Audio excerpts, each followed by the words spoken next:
are done with the sepia, we are going to go up to the train copy layer, and we are going to grab a black paintbrush, and we are going to make sure we are on this mask of the train copy, and we're going to hide a little section back here so that it looks like it's popping out of this picture back here. So we are going to have to do some hiding, depending on how close you guys got to the edge of your rectangle. Everybody's is probably going to be just a little bit different. Now we want it to, we do want it to be a gradual transition here. So we might want to go down, and this is on step 10. We're going to treat this transition between colors, maybe it's too abrupt. So we are going to go to this black and white right here, and maybe we want to just soften this a little bit. So, and I'm going to do that also with this black brush. Make sure that you are on the right layer, okay? And so hopefully it kind of feels like it's popping out.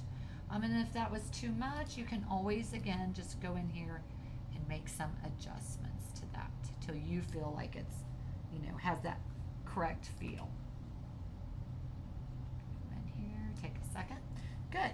Now, next thing we're going to do is we're going to place the train shadow. We're going to add a new layer for the train shadow under the train copy layer. So we have our train copy layer, so we're going to do that here. So I'm just going to in between these two, in between these two, I am going to add a new layer, and I'm just going to call it shadow. And I want to grab a soft brown brush with black paint. So I'm going to grab that black paint, and I'm just going to set this underneath of the train. So I'm going to put this like right here, and it's going to be a little abrupt, okay? But we're going to take it down. I might have to shadow out a little bit of that. Out here in front, and then you're going to take your opacity down just so it feels like it has just a little bit of a shadow. So let's take it down to 50%. I think it needs to be a little higher. It's going to vary on yours as it does to somebody else's. Now we're going to put some more steam in here. A good cloud of steam will add some of the drama to the shot, plus it helps the transition between the train and the tracks. Okay, so we're going to open Steam 1 JPEG. So I'm going to go File, Open, and that should be in our assets. Steam 1, Open. And we're going to drag it over here to the front wheels. So I'm going to take this, and I'm going to drag it to, oops, wrong one. I got a couple of these open here. And obviously we want it above this. Okay, and we're going to change our blending mode to screen. Okay, this is, again, blending modes are just really helpful. Okay, and when I do that, you can see that it got rid of our background. Now I'm going to want to adjust this. I'm going to move this around. I'm going to decide where I want this. I kind of want this in front, because I think I want it to, we're going to put some lights here in a minute, so maybe I want it to be right here. Okay, now again, you might want to add a mask on this. I don't put that in the instructions, but again, layer masks, because again, you can kind of see this edge here. We don't want to be able to see that. So I'm going to add a vector mask. I'm going to grab my paintbrush, and again, at this stage of the game, I'm giving you step by steps, but I'm hoping that you guys have some insight into maybe what you should be doing, okay, as far as, I'm going to need to add a layer mask to that.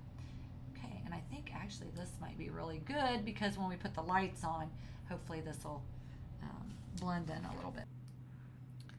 Okay, now we are going to apply, we're going to add our top steam, which I made my train a little big, so we're not going to see a whole lot of top steam, but we're going to add what we can. So inside of here, we're going to go File, and we can do a place embedded. Don't forget, anytime you do a place embedded, it is going to add it over here and wherever you are at. So we're gonna do the same thing that we did earlier. I could make this a little smaller if I wanted to. And again, yours might be a little bit, you know, you might have more room to work with than I do right now. So what I'm gonna do here, from here, is I am gonna change my blending mode just like I did earlier. We are gonna try screen after I check mark this. And we're gonna try screen. And you can see it looks pretty good.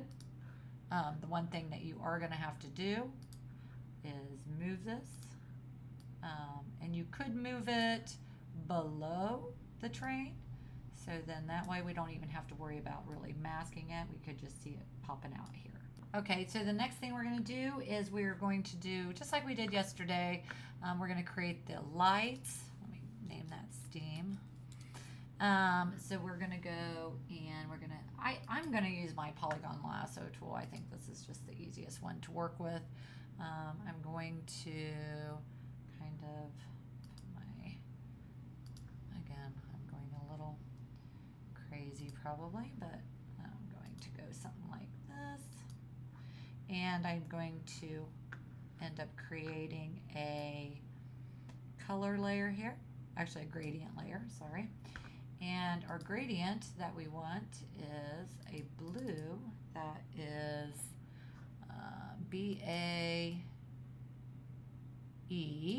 0EE. So I'm going to copy that from, and then I'm going to paste it over here. Oops. Copy it and paste it. And I'm going to say OK.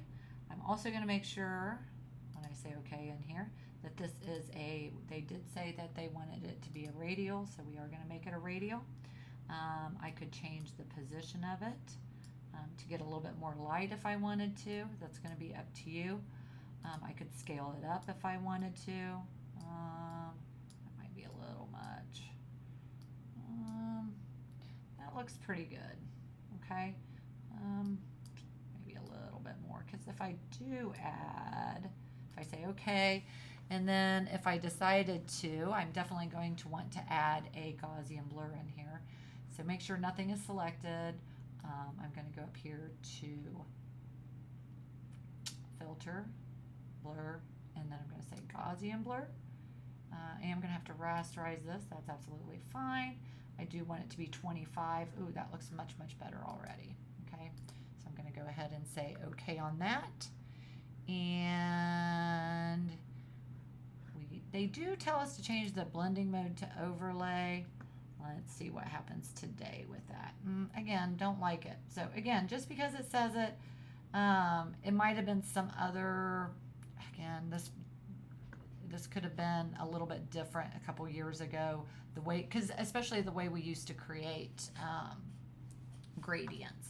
So again, take that with a grain of salt. We could take our opacity down though a little bit if we wanted to, if we felt like the light was a little too much. The next thing I want to do is duplicate this, because I do want to move this one over. Oops, that would be helpful if I was on my move tool.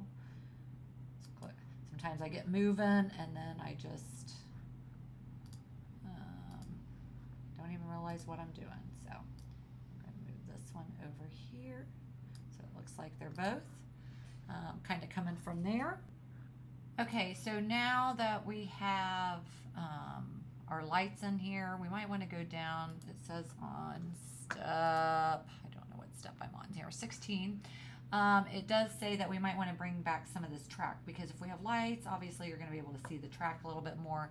So if we go down here to curves right above the tracks layer, and we grab a black paintbrush and we make sure we're on the mask, we should be able to kind of paint here, and so that we can actually kind of see, and again, just anywhere where you think that light would be kind of aiming towards, so that we can see maybe a little bit more of the track than we do other places. Okay, so we have that step, and now we can add some more steam. You can go in, find some more steam, maybe add, I could actually even end up duplicating, go up here to, this is the top steam. We could go to the other steam, this one right here, And I could duplicate that and maybe add some steam up here, okay? And again, just kind of make it your own. I also suggest maybe making this 1009, maybe add it, make your first name or your initials or something.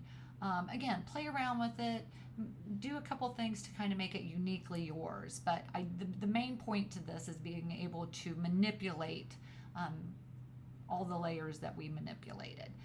Make sure that you do have everything named, that everything is looking good. If the color feels a little off, maybe add another adjustment layer. Okay, if you feel like you're not happy with the way this is popping out, you can go back up here and grab a black paintbrush and maybe make it so that it's a little bit more so. Okay, a little bit more color or a little less color, more sepia. Okay, that's going to be up to you. Just have a little fun with this.